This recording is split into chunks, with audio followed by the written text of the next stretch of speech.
Hello and welcome. As mentioned in my motorcycle tour of Arizona video, here's the tour of Petrified Forest video that I promised. On our trip, I had enough battery and memory left to record the whole thing, so I figured I'd make a review of our experience and decide whether it was worth the stop or not. The first two stops were at Tepani Point. This overlooks the Painted Desert portion of the park.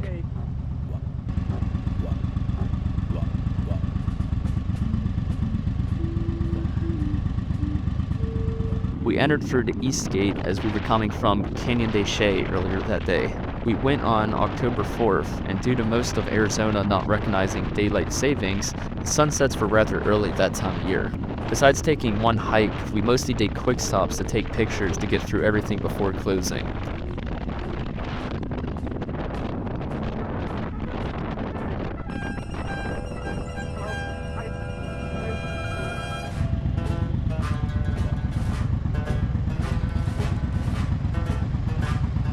My mom and her new friend at Petrified Forest.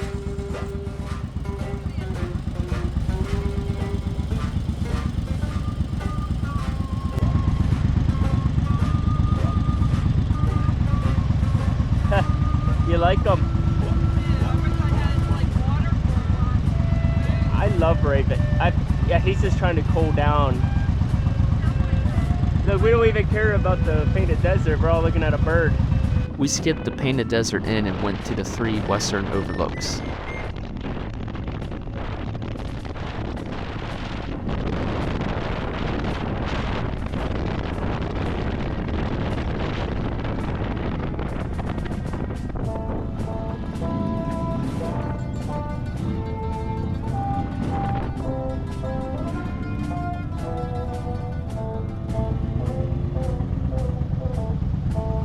Did you want to walk up there?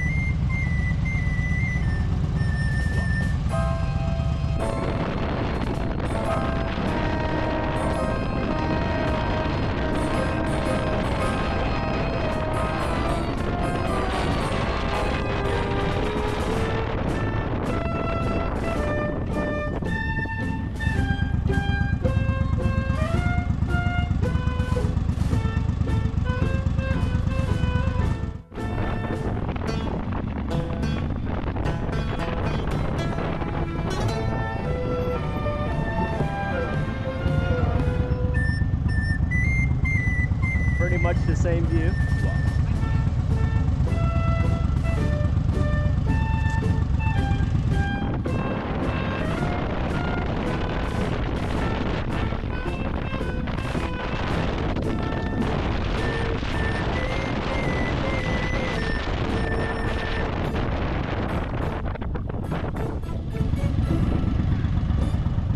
How do you like it?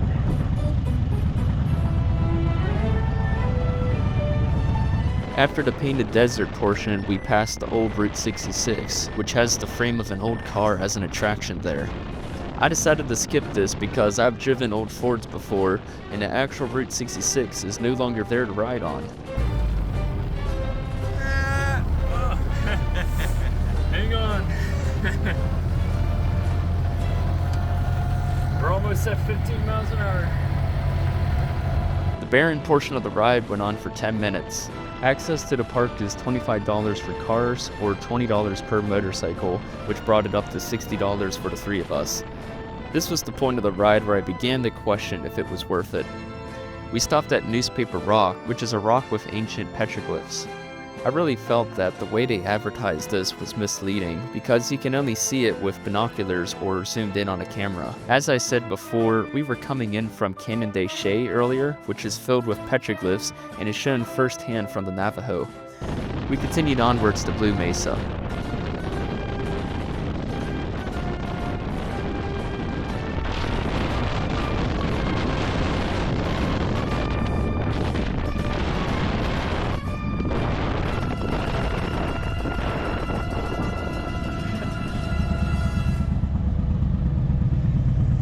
I photobombed them, so I went, Oh, did ya? and they were photobombing me. Ooh. Here, Bobby. Bobby, you could be in here. Okay.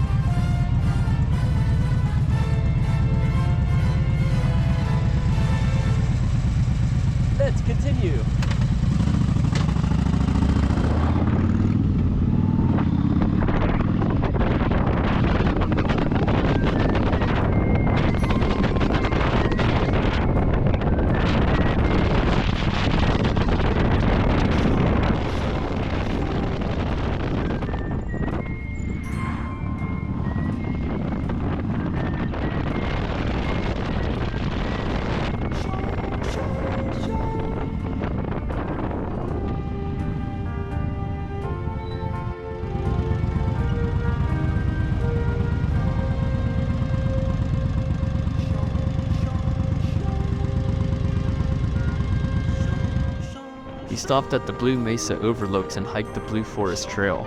It was cool seeing the petrified wood up close, though after a few dozen petrified logs, it loses some of its effect. These areas are also called Badlands. Before coming here, I always thought Badlands was just the name of a national park in South Dakota, and didn't know it was a geographical term.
The ride out was very fun and scenic.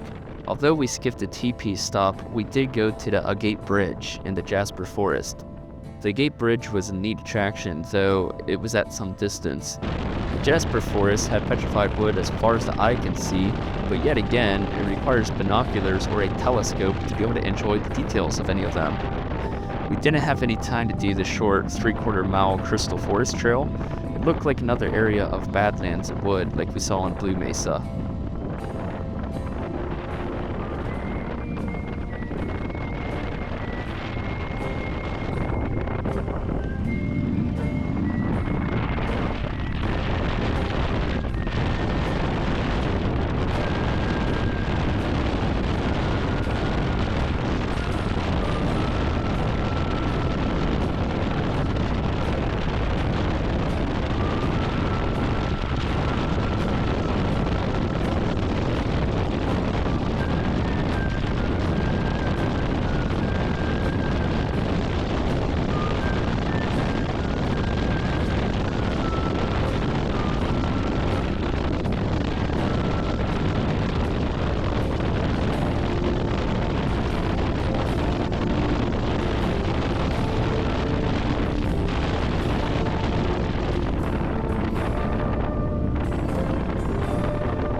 Small museum and gift shops on the west side were closed by the time we got there, which is where we ended this excursion. My final thoughts are, if you had a car full of people and were already driving through the area, then it's worth the stop. I wouldn't drive cross country just to see this, nor would I ever pay $20 per bike to get into here again. I'm glad to have checked this off the bucket list.